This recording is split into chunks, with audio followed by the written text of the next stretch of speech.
que hace de purificar el agua que le llega. Si a esto le sumamos que se cae un camión de zinc, de concentrado de zinc, en una de estas fuentes de agua, ¿de qué estamos hablando? Es verdad, Sedapal ha dicho que no ha llegado a la Tarjea, pero no podemos estar desprevenidos ante esa posibilidad. Fátima Contreras es una especialista legal de política y gobernanza ambiental. Yo la sigo mucho, me parece que tiene una mirada además muy fina y muy potente en estos temas. Ella es de la Sociedad Peruana de Derecho Ambiental y yo le quiero agradecer profundamente que nos acompañe esta noche en Rimanchik y converse con nosotros en torno a ese tema. Fátima, ¿cómo te va? Un gusto conversar contigo. Hola, ¿qué tal? Buenas noches, Carlos. No, el gusto es mío conversar contigo. A ver, empiezo un poco por lo más, lo último que hemos tenido a nivel de información, y es, ¿qué significa que haya una alerta epidemiológica de control sanitario en Lima Norte a partir del derrame de zinc? Bueno, las alertas epidemiológicas, como bien mencionado, es básicamente es una alerta, nuevamente, pero tiene por objetivo informar, ¿no? Informar, difundir a las personas, a los organismos, a instituciones que están relacionadas con la salud pública sobre un evento que necesita ser atendido. ¿Y para qué? Para poder establecer una red de coordinación. Por supuesto, junto con esta alerta epidemiológica se han desplegado, ya se han establecido ciertas medidas, ¿no? Primero, por supuesto, informar a las poblaciones que existe esta concentración en el río y que probablemente vayan a presentar algunos síntomas relacionados a la piel, relacionados al sistema digestivo. Pero además también tiene por objetivo alertar a otras organizaciones de salud, a otras instituciones de la salud local, poder también llevar medidas de prevención, ¿no? Por ejemplo, específicamente esta medida, además de poder vigilar, digamos, cuáles son o darle un seguimiento a las personas que probablemente puedan presentar ciertos síntomas, ¿no? Con lo que puede ser, por ejemplo, náuseas, vómitos, mareos, pero también tiene por objetivo difundir estas medidas de prevención, ¿no? Que haya, por ejemplo, un contacto con el agua del río, etcétera. Fátima, ¿te parece que una alerta también pone en evidencia que no estamos ante un tema menor, que es un tema que hay que monitorear? Como lo decíamos el otro día, no se trata de alarmas ni de alertas exageradas, pero sí de tener claro, si esto está ocurriendo, que estamos ante un problema que hay que corregir inmediatamente, Fátima.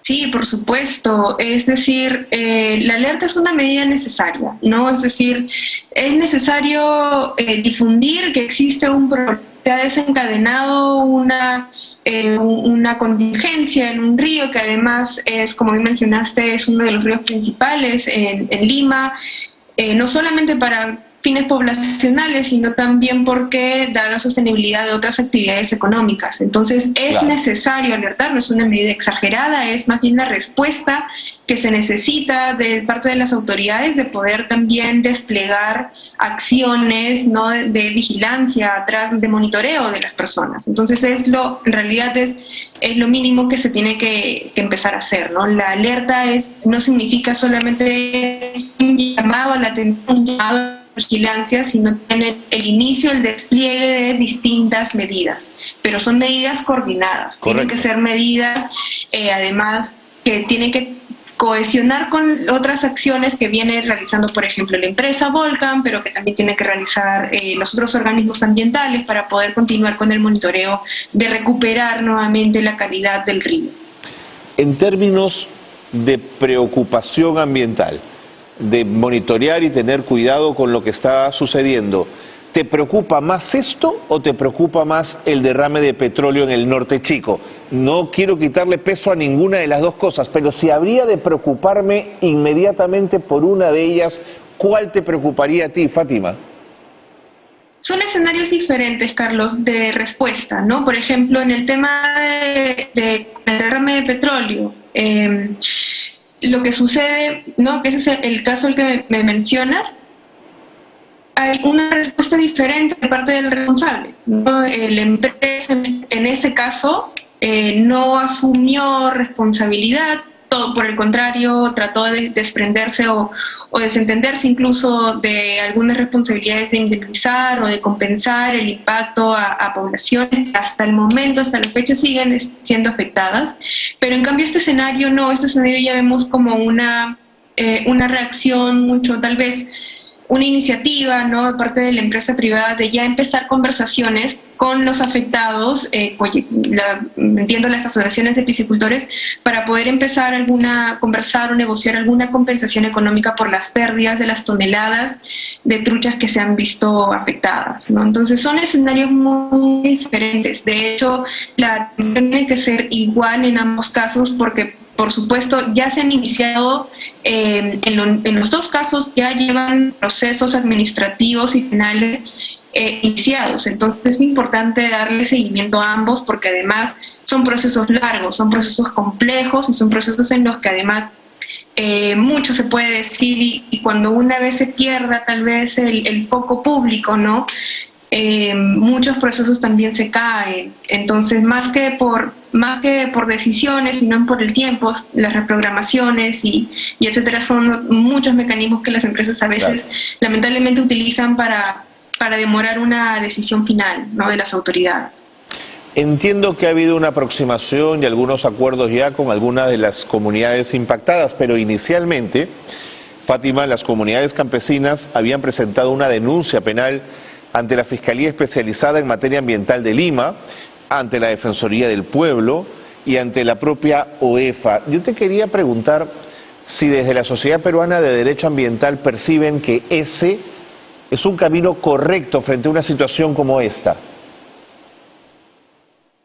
Bueno, sí, definitivamente, es decir, los caminos administrativos es lo que debe seguirse, ¿no? A pesar de que haya, por ejemplo, algún tipo de ya atención por parte de la empresa, hay responsabilidad, ya ha ocurrido un daño, ¿no? Hay un impacto negativo a la calidad del río. Entonces, tiene que seguir el curso de esa, es una respuesta natural en este caso frente a una infracción, frente a un perjuicio, ¿no?, que tal vez no haya sido intencionado, pero que se pasó, ¿no?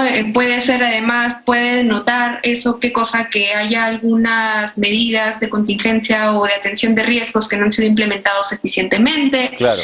Se tiene que evaluar si la respuesta ha sido adecuada, si la respuesta ha sido suficiente. Entonces, el camino que tiene que seguir frente a la OEFA y la ANA, ¿no? De acuerdo. Y con la Fiscalía, por supuesto, ¿sí?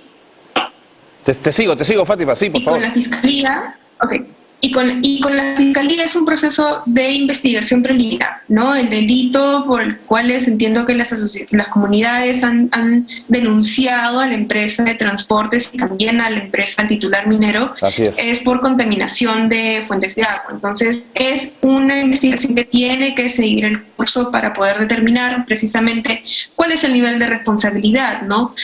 Cuál es el nivel, además, del impacto y finalmente determinar. Ahora, por supuesto que los caminos penales, como nuevamente conversábamos, ¿no?, la finalidad lo que busca es establecer algún tipo de pena privativa, ¿no?, o algún tipo de multa que no son comparables o no son suficientes como en el ámbito administrativo, ¿no? Claro. Muy diferentes. Entonces, por supuesto, el ámbito penal siempre es en el último instancia, pero el ámbito administrativo sí es lo adecuado, es lo que se tiene que seguir en este caso. Y que además entendemos que es frente a la ANA, a la Autoridad Nacional del Agua. Por supuesto. Y frente a estas infracciones, por ejemplo, ¿no?, en su marco normativo, regulatorio, la autoridad podría decir imponer una multa de hasta 10.000 UIs, ¿no? Pero esto, por supuesto, pasa por un administrativo sancionador. Y finalmente va a determinar cuál va a ser el monto final de esta multa. Que, dicho sea de paso, la multa va a ser lamentablemente no tiene como destino realizar acciones para resarcir daño o para indemnizar a las personas afectadas. Te entiendo. Ahora, Fátima, una explicación más de corte legal. La empresa dueña del concentrado de zinc, que ha tercerizado en una empresa de camiones el transporte del concentrado, puede decir la responsabilidad no es mía, es del camión? Esto no ha pasado, lo pongo como escenario, pero ¿puede hacer eso la empresa? Puede decir, claro, puede decir, y su estrategia legal puede ir por ese camino, no lo sabemos, ¿no? Hasta el momento creo que ha tomado más bien la responsabilidad de evitar conflictos que ya se estaban iniciando y atender rápidamente a las poblaciones afectadas, ¿no? O a las asociaciones afectadas. Pero en este caso yo lo veo muy poco probable porque precisamente el marco regulatorio minero, porque es una actividad minera de la que se ha transportado este mineral de donde surge este mineral, establece claramente que el titular no tenga los equipos o los medios de transporte para realizar este transporte de minerales, tiene que contratar a un tercero, es decir, no está en este caso la empresa de transportes, pero eso de ninguna manera excluye de responsabilidad frente a los perjuicios que pudiera ocasionar esta actividad, y esto está muy claro y está muy expreso en el marco legal minero, entonces, de minería, ¿no? Entonces es muy difícil decir que no tenga responsabilidad cuando ya el marco legal establece que sí la tiene, es una responsabilidad claramente compartida, porque además ellos tienen como titulares y son responsables de contratar estos terceros, son responsables además de exigirles que la empresa cuente con, digamos,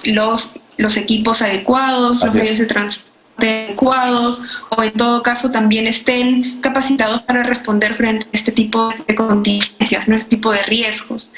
Entonces, definitivamente, esperemos que no sea la respuesta, ¿no? Porque sí va a complejizar mucho los procesos. Esperemos que no vaya por ahí. Claro. Ahora, Fátima, yo puedo entender que las minas, que los proyectos mineros estén en zonas alejadas, muchísimos de ellos, por lo tanto, los accesos a las minas no es por vía asfaltada, suele ser trocha carrozable, mucha de ella en muy mal estado, pero sabiendo que por una vía va a transitar concentrado de zinc en paralelo a una de las fuentes de aguas más importantes de Lima, ¿no te parece que también hay una mirada ahí respecto a por dónde se mueven los concentrados y rumbo hacia dónde van? Sí, por supuesto, y esto también lo mencionábamos, ¿no? No es raro, no es sorpresa decir que tenemos una brecha de infraestructura vial, ¿no? Importante, especialmente en caminos vecinales, etcétera. Pero nuevamente, la empresa, por supuesto, también, eso no exime, digamos, que la empresa exija mejores estándares, ¿no? Frente al tema o en todo caso, conocer que por la vía va a pasar, entonces exigir mejores equipos de transporte, ¿no? Es decir, ellos tienen que llevar estándares de transporte, de cuidados frente a atención de riesgos. Lamentablemente es lo que, es decir, probablemente antes de que haya incluso actividad minera, probablemente esa trocha no existía, ¿no? Esto es algo que viene desarrollándose conforme pasan los años y conforme hay más desarrollo o presencia de actividades económicas. Entonces, tiene que haber, por supuesto, una mejora en la infraestructura, pero definitivamente, el titular y el inversionista tiene que también ver cuál es el estado y, por supuesto, llevar con las mejores estándares, ¿no?, de cuidados. Fátima, te agradezco muchísimo que nos hayas podido ayudar a entender un poquito más cuál es la situación que se vive en torno a este tema. No es un tema fácil, es un tema delicado. Creo que el ministro del Ambiente tendría que estar mucho más metido y comprometido en el seguimiento de este tema. Seguramente lo está, pero escucharlo, verlo, yendo a la zona, volviendo, regresando, un monitoreo mucho más exigente. Fátima, nuevamente, muchísimas gracias. Gracias a ti, Carlos. Buenas noches. Fátima Contreras, especialista legal.